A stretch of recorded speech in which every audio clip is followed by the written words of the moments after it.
Now on to West Asia, where the US and Iran are talking. Well, not directly. Reports suggest that the two sides held indirect talks in Oman.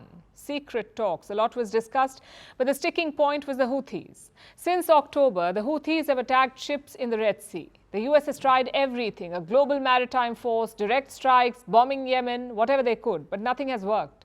The Houthi attacks continue. So now they're asking Tehran for help. The US wants Iran to rein in its proxies. Will it work? Our next report tells you. What do you do when you face a problem? You try to deal with it. You ask for help. But what if the help here is your biggest foe? It's a catch-22 situation, and one that America is facing in West Asia. A report suggests that US officials were in Oman in January. Apparently, they held secret talks with Iran. The two sides can't see eye to eye, but they're meeting. Why? Because the US wants Iran to rein in the Houthis. It wants them to stop the attacks in the Red Sea. Of course, it's not a request it could make directly. The US and Iran are enemies. They haven't had direct talks in ages. These were indirect talks. On the US side was Brett McGurk, White House's top advisor for West Asia, and Abram Paley, the Iranian envoy. On Tehran's side, there was Ali Bagheri Kani, the country's deputy foreign minister. Oman acted as a mediator. This was the first such negotiation in 10 months, so there was a lot of ground to cover. The two sides discussed the Iranian nuclear program. The US raised concerns about it. They discussed the war in Asia, but the sticking point was the Houthis. Since October, the Houthis have attacked ships in the Red Sea. The US has hit back. It's responded with direct strikes, but nothing has deterred the Houthis. The attacks continue.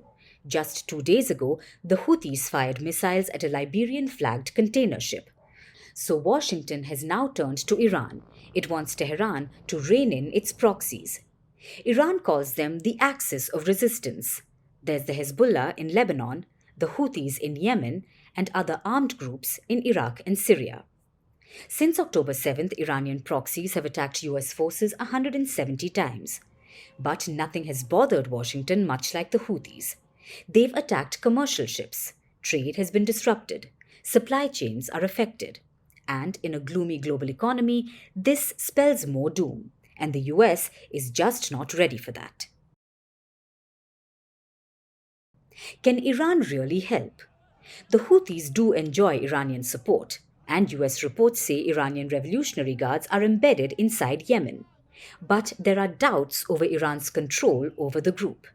Some reports suggest Iran has very little direct control. Others mentioned that the Houthis operate with some degree of autonomy. Even Iran says that the rebels that control northern Yemen operate independently. So the Houthis seem to be acting on their own. The US may have asked Iran for help, but no one knows how much they can actually help. However, these talks are a clear indication that US actions in the Red Sea haven't worked. They announced a global maritime force. They hit back at the Houthis. They launched strikes in Yemen. But nothing has deterred the Houthis. They are still striking ships. They've launched 99 attacks since October. These so-called secret talks happened in January, but nothing has changed since then in the high seas.